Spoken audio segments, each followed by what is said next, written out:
লোকসভা নির্বাচনের প্রচারে সুদীপ রায় বর্মনকে কটাক্ষ করে পশ্চিম ত্রিপুরার বিজেপি প্রার্থী বিপ্লব কুমার দেব কংগ্রেস বিধায়ক সুদীপ রায় বর্মনকে মাটিতে পুঁতে দেবেন বলেছিলেন।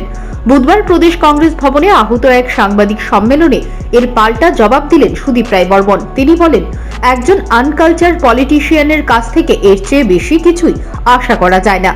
তবে বিপ্লব দেবের মতো একজন নেতাকে রাজনৈতিকভাবে মাটিতে পুঁতে দিয়েছেন, এর জন্য মুখ্যমন্ত্রীকে ধন্যবাদ জানিয়েছেন সুদীপ রায় বর্মন। তিনি বলেন, এই ধরনের মন্তব্য হচ্ছে বিপ্লব দেবের হতাশার বহিঃপ্রকাশ।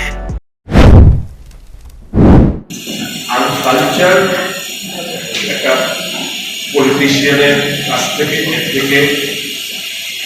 বেশি কিছু প্রত্যাশা করাটা আমাদের ভুল হবে। তবে এটা হতাশার বহিঃপ্রকাশ, তার আপব্রিঙ্গিং এ শৈশবকাল থেকে তাকে যেভাবে বড় করা হয়েছে তার বহিঃপ্রকাশ, তার শিক্ষাগত যোগ্যতা কিংবা শিক্ষাগত এরকমটাই সে গ্রুমিং হয়েছে এটা বহিঃপ্রকাশ। এবং সর্বোপরি আমি মনে করি, আমি ব্যক্তিগতভাবে কোনো মন্তব্য করতে চাই না, এই কথাটা এই প্রথমবার আমার বিরুদ্ধে ব্যবহৃত হয়েছে এই তা নয়,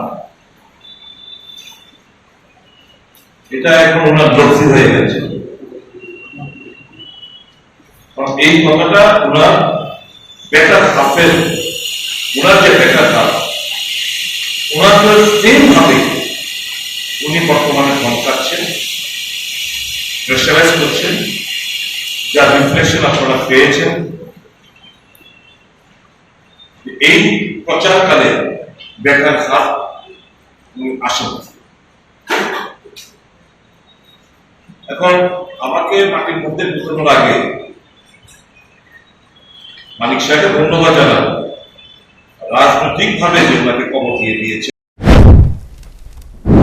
বিপ্লব কুমার দেবকে কটাক্ষ করে সুদীপ রায় বর্মন বলেন, রাজনীতি সম্পর্কে যাদের মধ্যে জ্ঞান বলতে কিছুই অবশিষ্ট নেই, তাদের কাছ থেকে রাজনীতি শেখার কিছুই নেই।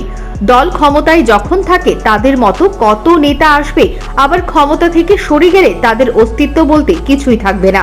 পূর্ব ত্রিপুরা আসনের বিজেপি দলের প্রার্থী নিয়েও বেশ কিছু অভিযোগ তুললেন সুদীপ রায় বর্মন।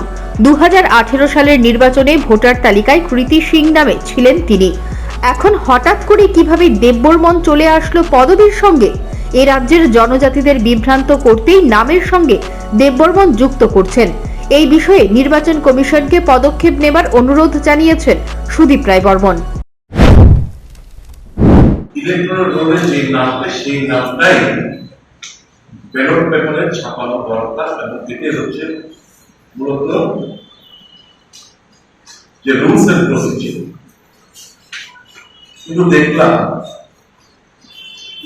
2024 যে এফিডেভিট জমা করেছেন, এতে কৃতি দেবী দেব বর্মন হিসেবে উনি উল্লেখ করেছেন।